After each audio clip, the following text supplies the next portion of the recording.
He told me, crying, it's not possible, I can't do anymore. Des larmes, Cristiano Ronaldo en a versé beaucoup, parce que sa vie aurait pu basculer bien des fois. Son destin aurait pu être tragique.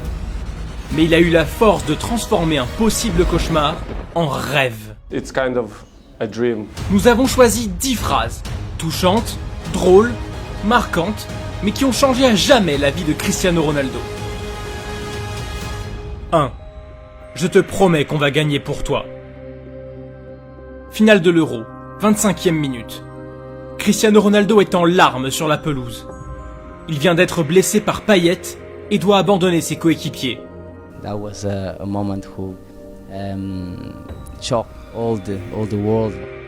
Pour le Portugal, le coup est terrible. I said I feel very sad for our captain, our best player, the best player in the world. So we start think it's not possible. Cristiano avait une chance unique de remporter un premier trophée avec son pays, sa nation. C'était également une chance unique pour lui de se différencier de son meilleur ennemi, Léo Messi, qui lui n'a jamais remporté aucun trophée majeur avec l'Argentine. Anéanti par cette blessure, Cristiano Ronaldo fond en larmes. I was trying to push, motivate him to continue, to see, no, it's a little pain, you can do it. I felt that situation and then I said, I promise, we're gonna win this for you. Cette phrase a remotivé Cristiano. Il était si déterminé à offrir un titre au Portugal qu'il s'est transformé en coach. Et ses coéquipiers voulaient remporter le trophée pour lui. Et ils l'ont fait. On pense parfois CR7 égoïste, mais il est un véritable leader qui inspire ses coéquipiers. En primeiro lugar, quero agradecer a meus companheiros.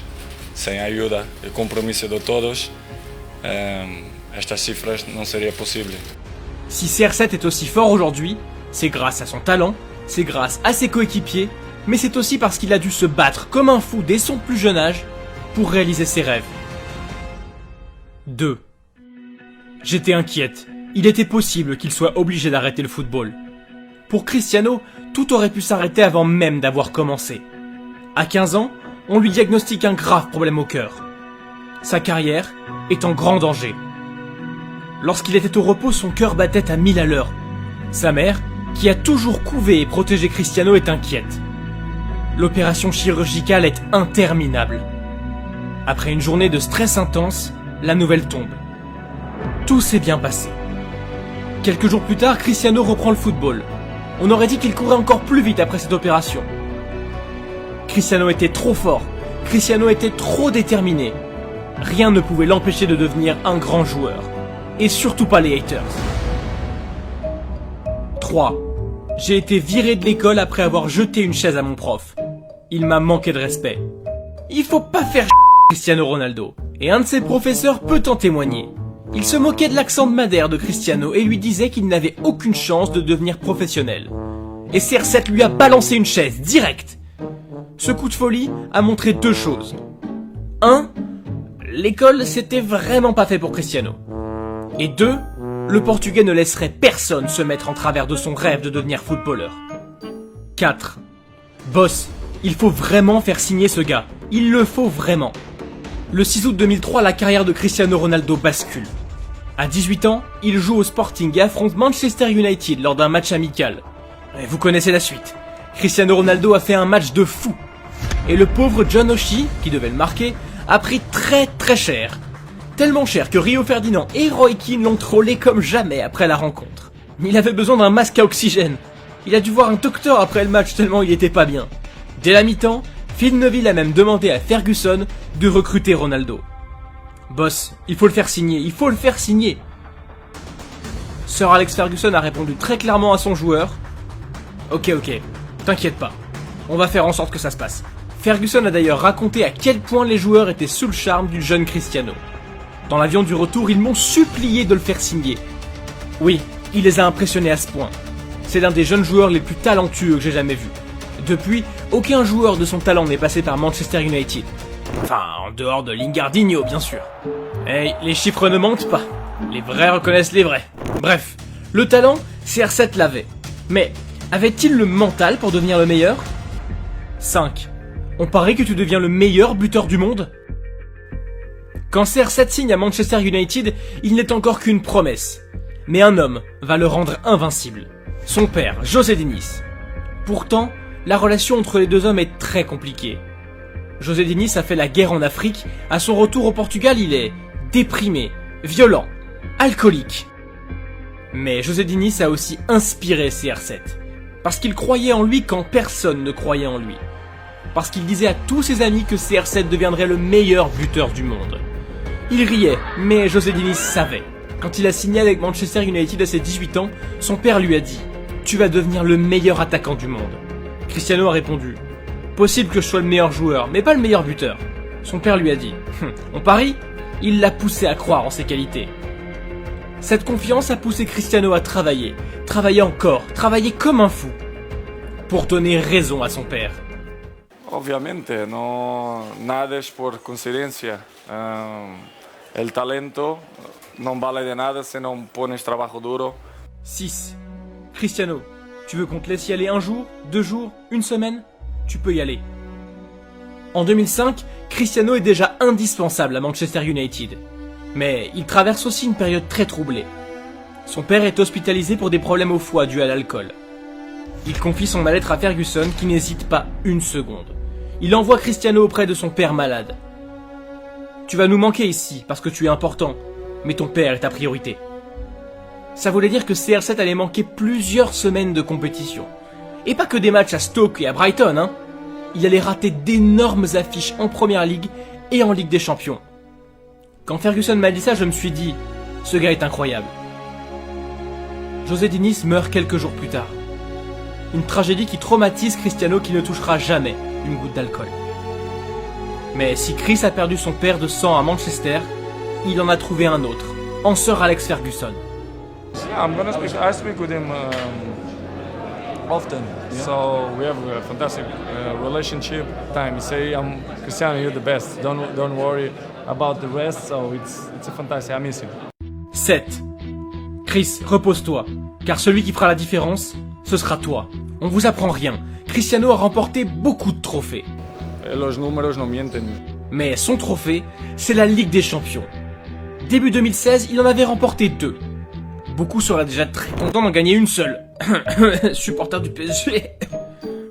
Mais un homme va lui permettre d'en rajouter 3 de plus à son palmarès. Zinedine Zidane. Y bueno, me alegro poder estar con este jugador que para mí es el mejor. Le coach français l'a toujours défendu. Que soy el entrenador y yo quiero a Cristiano. Pero sabe lo de los pitos, de todas formas, yo creo que también me pitaron a mí, también, a todos. Il a surtout transformé CR7. À 31 ans, Cristiano voulait encore jouer tous les matchs. Mais Zidane l'a convaincu de se reposer pour être frais lors des matchs décisifs. Et lui dit, tu sais Chris, tu peux plus jouer tous les matchs, fais-moi confiance. Si tu m'écoutes, tu vas prolonger ta carrière sportive et en plus tu vas mieux terminer tes saisons. CR7 s'est laissé convaincre. Il en est à 5 Champions League remportés au total et est toujours au top à 35 ans. Les conseils de Zizou étaient pas trop mauvais du coup, hein Chris? Cristiano a apprécié l'honnêteté et les conseils de Zidane. Ils lui ont permis de rattraper Messi dans la course au Ballon d'Or, puisque CR7 en a gagné 2 de plus sous les ordres de Zizou.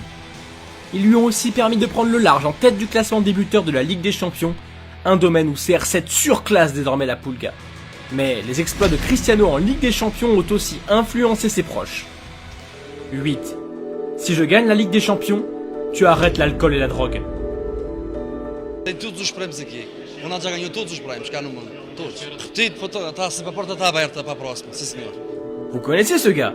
C'est Hugo, le grand frère de Cristiano. Et CR7 lui a sauvé la vie. En 2014, Hugo est au bord du gouffre. Drogue, alcool. Sa vie est en grand danger. Alors, Cristiano lui propose un marché. Si CR7 gagne la C1, Hugo doit tout arrêter. Le défi est de taille, mais pas de quoi effrayer Cristiano.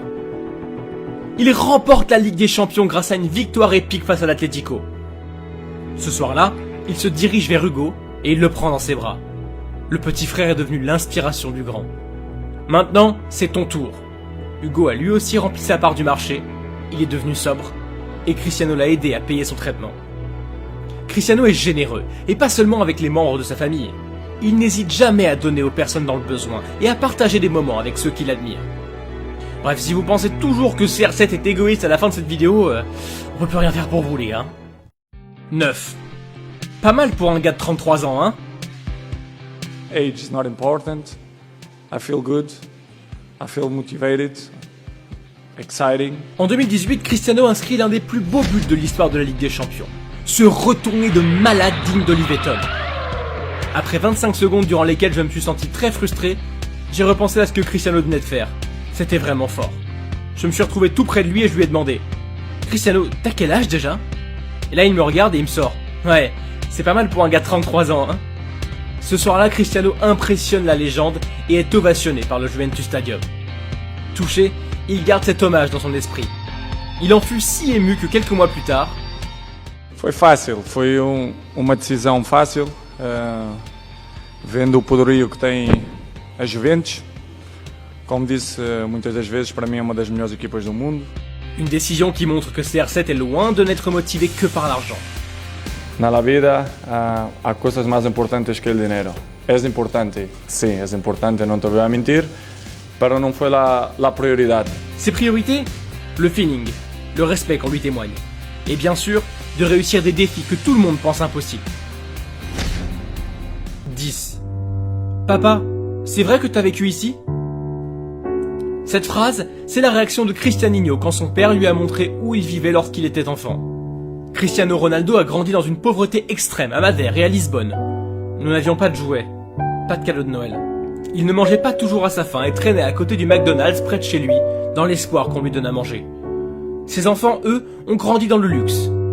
Ils pensent que tout est facile, que tout tombe du ciel. C'est pour cela que CR7 a emmené Cristianinho dans l'endroit où il vivait à Lisbonne. Il voulait lui montrer tout ce qu'il avait vécu, tout ce qu'il avait traversé. Il ne pouvait pas en croire ses yeux.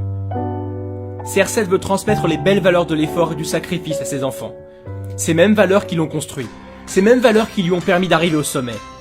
Finalement, une seule phrase pourrait résumer ce que l'on pense de Cristiano Ronaldo. L'homme qui n'a jamais baissé les bras. L'homme qui est beaucoup plus généreux que certains le disent. L'homme qui est encore l'un des meilleurs joueurs de la planète, à 35 ans. Tu vas nous manquer à ta retraite, champion.